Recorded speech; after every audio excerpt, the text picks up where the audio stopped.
Good morning.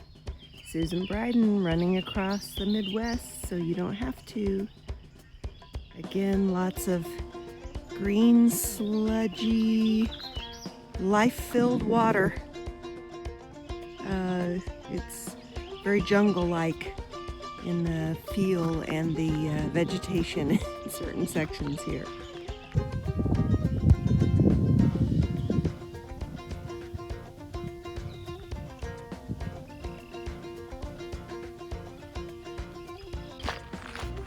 Look at that corn. It's looking pretty healthy. All that rain is paying off. I think crops are going to look good this year, perhaps. May not film as much today. It was one of those days that I made a series of errors. We were trying to sleep in a little bit because of the event, making us a little late for dinner and bed last night. And then, so this morning we were kind of rushing around to get out and get to the drop-off point. And then I left my charging block and I left my watch, which that's the first time in 41 days that I've left my watch. So recording my run on Strava on my phone, listening to an audiobook on my phone, my only map is on my phone.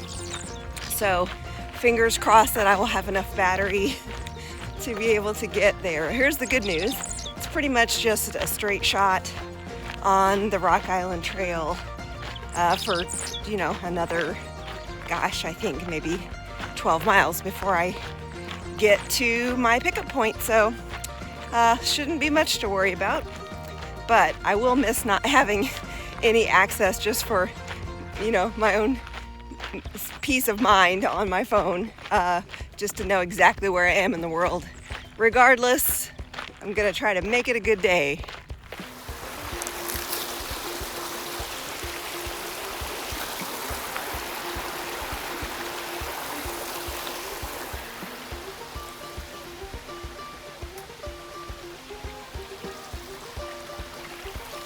That is a lot of branches and trees.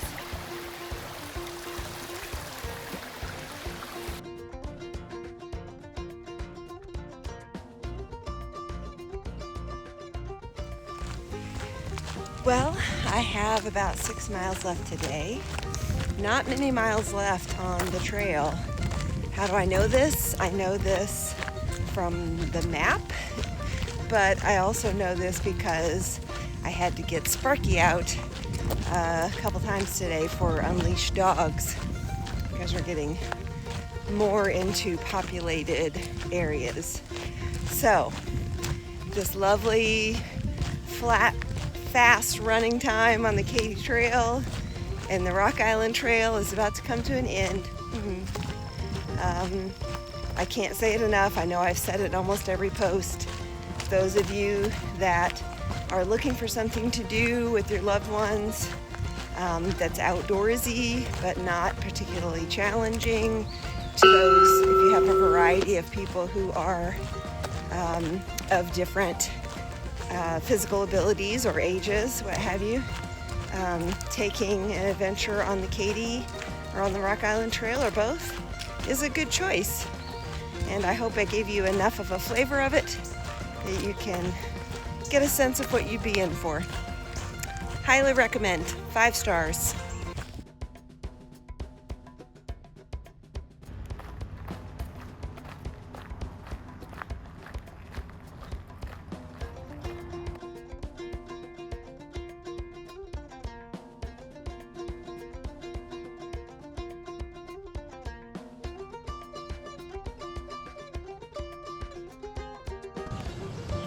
Okay, Pleasant Hill is a very quaint little town. I just had a lovely vanilla latte and took pictures of the older buildings. And yeah, people here seem to really have grabbed hold of the history.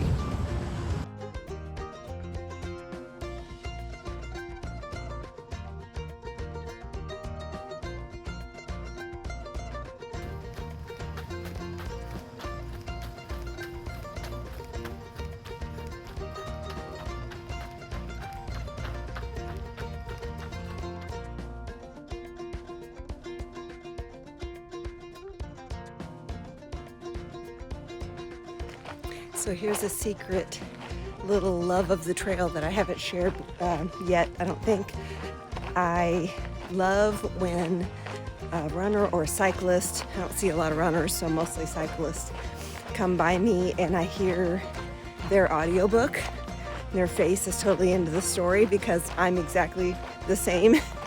I just passed a cyclist and she had her story blaring and her face very set and her legs pedaling furiously while I was running like a 10-minute interval, a 10-minute mile interval, and listening to my audiobook, of course, totally in concentration on what the narrator was saying. So I don't know why. I just love that little nugget of shared approach and shared experience, even though we're totally separate and didn't speak to each other than give each other the friendly nod and smile.